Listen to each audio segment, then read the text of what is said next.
And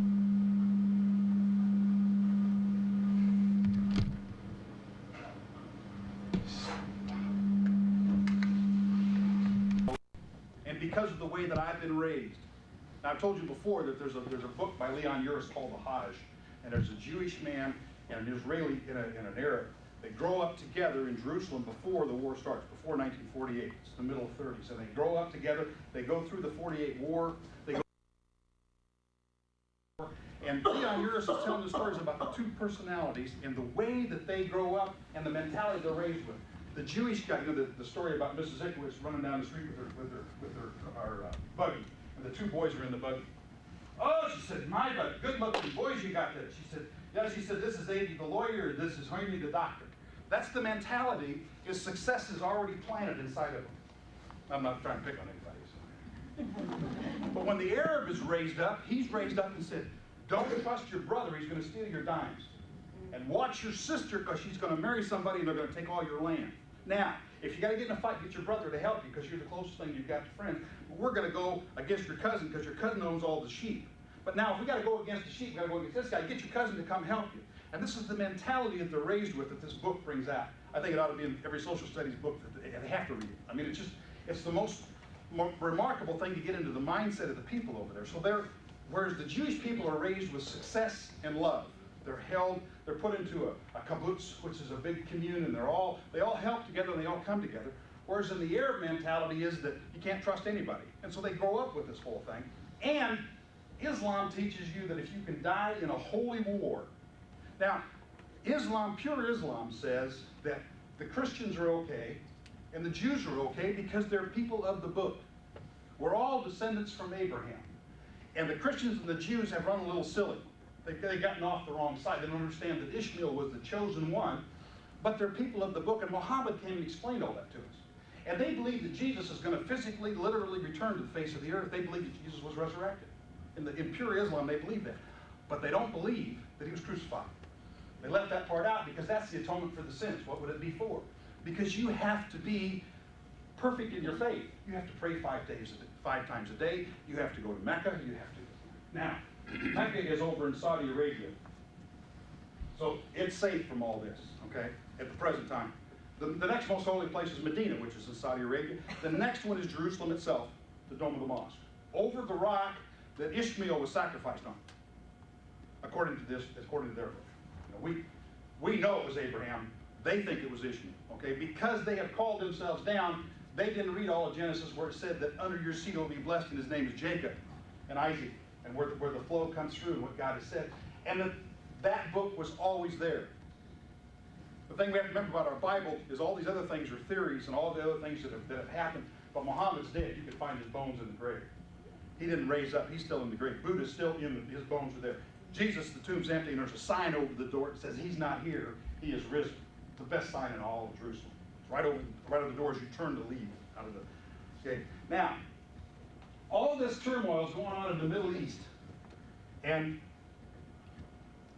in Isaiah chapter 14, 15, and in Jeremiah chapter 50, 51, it talks about Babylon is going to be destroyed literally and will never be inhabited again. There won't be any stones to move around. There'll be nothing there. Her smoke will raise up forever. And all this stuff will go on in the Middle East. And it has never happened. Babylon was destroyed physically by neglect, like Rome was destroyed by neglect. But it was never completely destroyed, and it's always been inhabited. Now, on the economic side of what's going on in the Middle East, the population of Iraq is 15 million people. Now, Russ just told you that Chicago is 8 million. So if we have two populations of Chicago, we've got more population than they've got in the entire state of Iraq. So this is just a midget country. Kuwait has 1.75 million. They aren't the size of Iowa. We got 2.6 million in the state of Iowa. So Kuwait's just this little tiny thing. There's 3.8 million in Baghdad, which is the capital of Iraq. And it's 60 miles kind of northwest of Babylon. The reserves, now this is why this all started. These are 1985 figures, but the reserves, oil reserves, there's 59 billion gallons of reserve oil in Iraq. There's 70 billion in Kuwait. That's what this is all about, is the reserves in the oil field. Now, this is an 85 figure, this is 1990, so we've depleted some of those. We've used some of those in the marketplace. He doesn't want to run out. He wants to be able to have control of this. The land that's arable, that you can cultivate in the two countries, 13% of it in 1985 was arable in Iraq.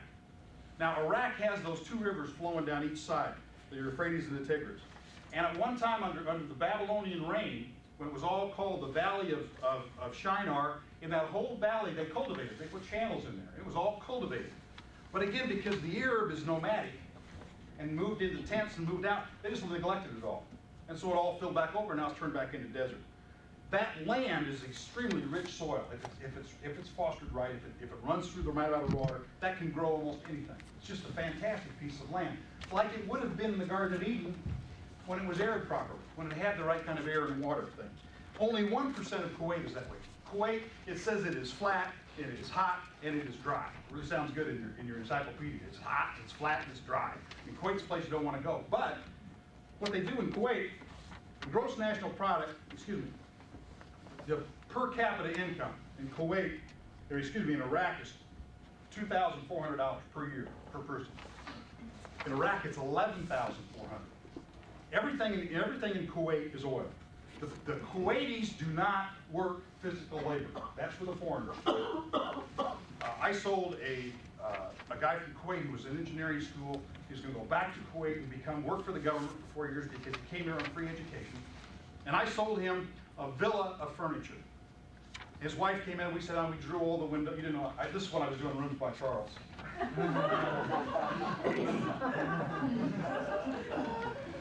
It's a whole different story. But we sat down and we drew the windows and put the jabots, and I was just doing so good. That's back when I was a decorator. But we did all these things, and I really enjoyed it. And I'm not half bad at it. Anyway, we did all the drapes in the windows, and I sold yards and yards of fabric and did all these exotic things.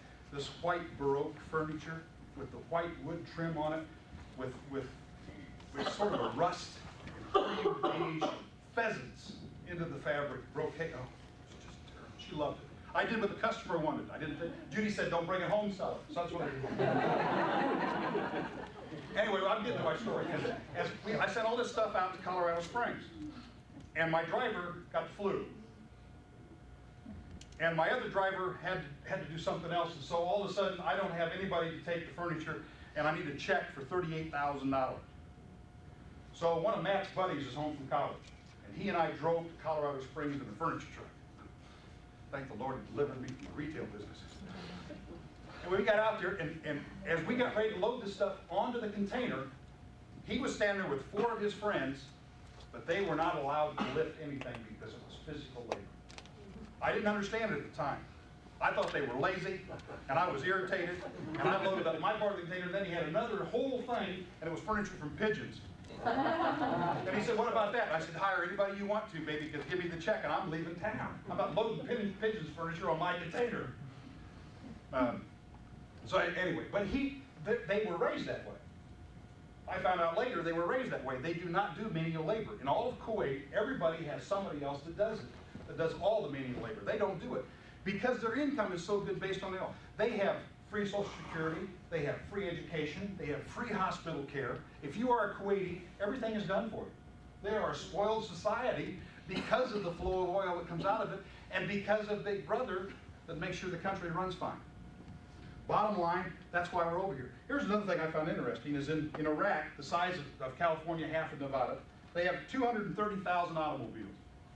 They have 119,000 commercial trucks. But in Kuwait, little tiny size of New Jersey, they got the same smog problem we got. They got 480,000 cars and 171 commercial vehicles. They are so much richer than Iraq. That's what all this is over. That's what all the bottom line, the whole thing is over economics. Plus now, Saddam Hussein has got himself into this box. Because the Arab mentality is, if I start this and back up, I cannot be a coward and live. You cannot be called a coward in Arabic, but they still live under our old West mentality. If you call them a coward, you better get your guns out and draw in the middle of the street because somebody's going to die, because that does not happen. You cannot be considered a coward and live in the Arab society. So he has started this whole thing, and there is no way for him to save face now. He has gone too far. All he can do, because of the Arab mentality, is have war. Now, none of us agree completely with all of our politicians. But Bush understands exactly what he's done, where he is, and there is no way for Bush to back out of what he has already started, because he won't. He's right, he won't stop with Kuwait. There's a little tiny place here called the neutral zone that's already been divided between Saudi Arabia and Kuwait. They're pumping oil out of that now too. That was one of the first places he went. He moved in the neutral zone because it was kind of iffy. So he went down in there, and now he moved across the border with Kuwait. I don't see this as much of a war, but in World War II, when we ended the war, we bombed Hiroshima and Nagasaki and blew them off the face of the map. Today, Japan has the biggest gross national product in the world until this year. Excuse me, until next year. They have, in 1992, they no longer will be the #1 gross national product. Because in 1992, the 13 states of the European community joined together to become the United States of Europe.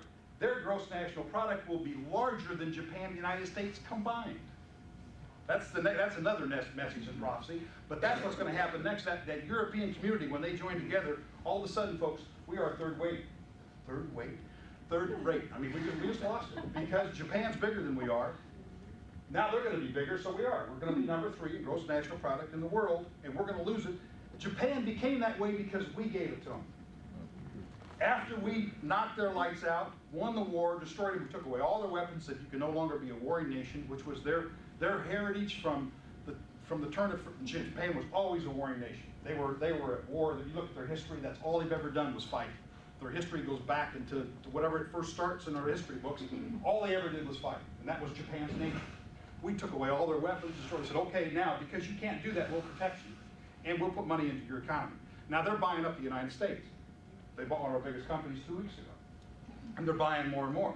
You go to Hawaii now, our little garden spot and thing, and it's more Japanese ownership now than American ownership, and it's going away fast because they have money, they can do that. But it also costs, this is a little bit of trivia, but it also costs $3,200 to play 18 holes of golf in Japan. $3,200. These guys get crazy. They go to Hawaii and they drive golf balls off the top of the buildings as a driving range. And they think it's great because it only costs them like $50. But that's just the way they're economy. That's got nothing to do with the class. Anyway, it's their economy. It's the way they are, and this whole thing has evolved. So, I propose a thought. We're going to destroy Baghdad. When this war starts, you don't go kill a tree by knocking off all its branches because they'll grow back. You go in and you destroy the roots. When we went into Libya, Omar Gaddafi found out that he was not invulnerable. We shot down half of his building. We took out 2 of his headquarters thing. Gaddafi went underground, and you haven't had a word from him since then. I'm getting out of here. I do not want to die. I don't want to die in a holy war. I don't want to be a martyr. And Gaddafi went off the face of the earth as far as we're concerned. You haven't heard anything from him. Now he's building a little hovel over here someplace where Saddam Hussein said this week he's going to go over there and join him. But he's found these escape plans. Yesterday he shot one of his advisors because they let out the leak that he had this escape plan to go over here in case he did lose the war, which is impossible for him because he already said he couldn't lose the war. So we're going to destroy Baghdad. I believe when this thing starts, off of our ships in the Persian Gulf, we are going to destroy Baghdad to the air. We're going to destroy all their thing. Like I said, I believe it's a 6-day war at the maximum. There's not going to be much ground fire to speak of because as soon as the roots are gone, the tree's going to die out, and these guys are down the Kuwaiti border going to be left standing. They can't get any ammunition. What they've got is what they have. The blockade is working. They can't get more guns. They can't get spare parts. They can't get any more ammunition. They can put more men in. He's putting more men in. Now he's drafting 10-year-olds. He's putting them out there in the battlefield. And all they're going to do is pick up the weapon from somebody that's already dropped it and get back in because they can't get any more weapons. The blockade is working. They're drying up. But the longer the amount of time, based on what Bush has been telling us, but the more time that they have, they dig in further, and they're trying to build this nuclear reactor back as fast as they can. Now he has a mindset like Khomeini did, like Gaddafi does, that if we had nuclear weapons, they'll use them. They could care less. Well, I believe that we're going to destroy Baghdad and wipe it off the face of the earth. And then being the nice people that we are, and we have all this money to spare, we're going to go back and rebuild it. Our money is going to rebuild Babylon. If Baghdad is all destroyed, Babylon is a better spot. Babylon has now been excavated, has been moved back out, and is being built back up, and it has always been inhabited. When Nebuchadnezzar was in control of all of Babylon, and he was the king of the earth.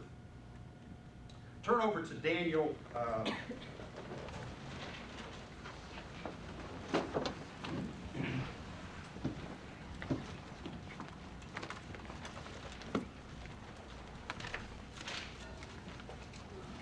Daniel chapter 2.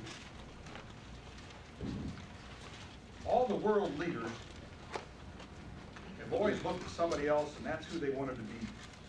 Napoleon wanted to be Caesar again. And so he tried to put back together the Roman Empire. Somebody did it again. They took Daniel right out of my Bible. Oh, there it is. They put it back. Thank you. In Daniel chapter 2, starting in verse 36. Now this is who King Hussein thinks he is. This is who he wants to be. Now Daniel's interpreting the dream. He said, now this is the dream. And we will tell you the interpretation of it before the king. Now you notice Daniel says we. He had 3 friends that he got together and they prayed with. There was 4 of them praying for the answer from the Lord. And Daniel got the answer, but there was 4 of them. Hananiah, Mishael, and Azariah.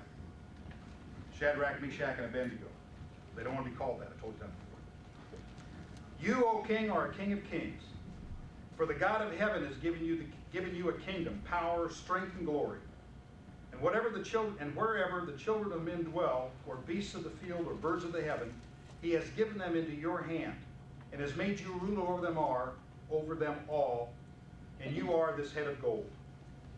This is who he wants to be. He sees himself as resurrected Nebuchadnezzar. And he is rebuilding Babylon right now. There's money going into Babylon. There's a United Nations group that's trying to restore Babylon to what it was. When Babylon was built, Nebuchadnezzar was there. It was the center of the world.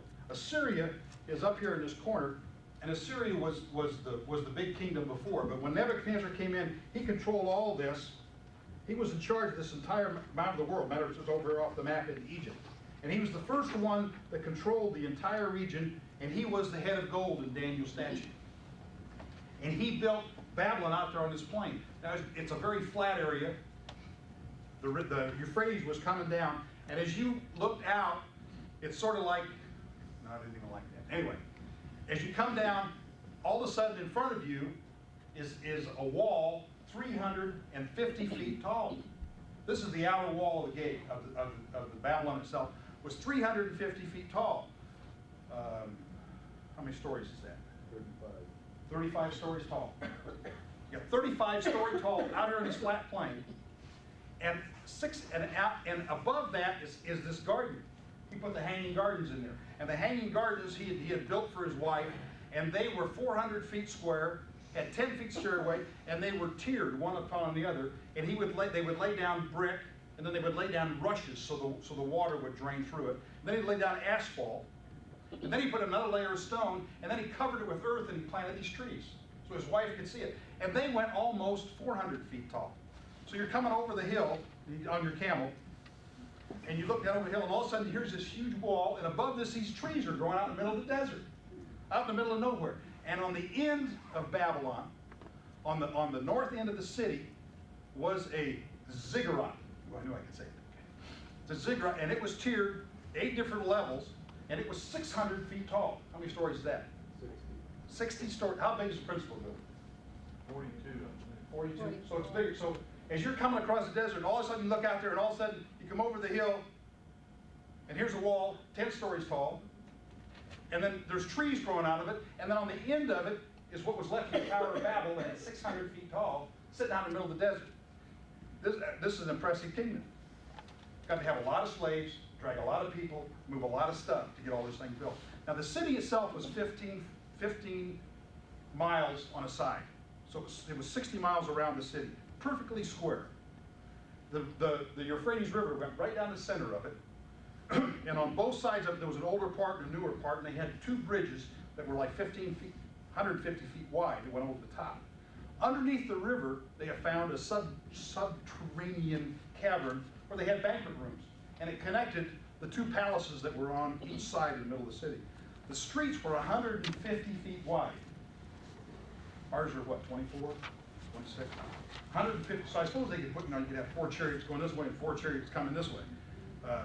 And it was perfectly square, what, north and south. It was divided by 25 boulevards going this way and this way. So if you looked in your helicopter after you got off your camel and looked in your helicopter down, you see it was all laid out like a checkerboard. It was perfectly square all the way through. Magnificent city. All these were all, we talk about the paving bricks, they're all laid up. They had a little Babylonian stamp in it. Because in Iraq today, you can find buildings that the base structure on it has got the little Babylonian stamp in it. It says in Jeremiah that none of your stones will ever be removed. And so obviously, all the prophecy hasn't been fulfilled. Nebuchadnezzar built this great city out in the middle of this wilderness, put up the city and controlled the world. And then his 2 sons, his son and his grandson. His grandson was Belteshazzar, who was having the feast when the hand came in and wrote on the wall and said, I've had it with you, baby, you're all done. Okay? He wrote it on the wall. And that night, the Medo-Persian Empire came down, and Cyrus came underneath the gate. They had these gates that went down into the river, these huge, big brass gates that went down into the river that locked it up. And they would let these gates up and down based on what they were doing, and you could take your boats in and out, sort of like our dams would be. And at night, they lowered the gates for security purposes. When the Persian Empire, as they came down out of Syria and were taking more and more control, they came down around here, he came underneath the metal gates and went in and took over control of the city.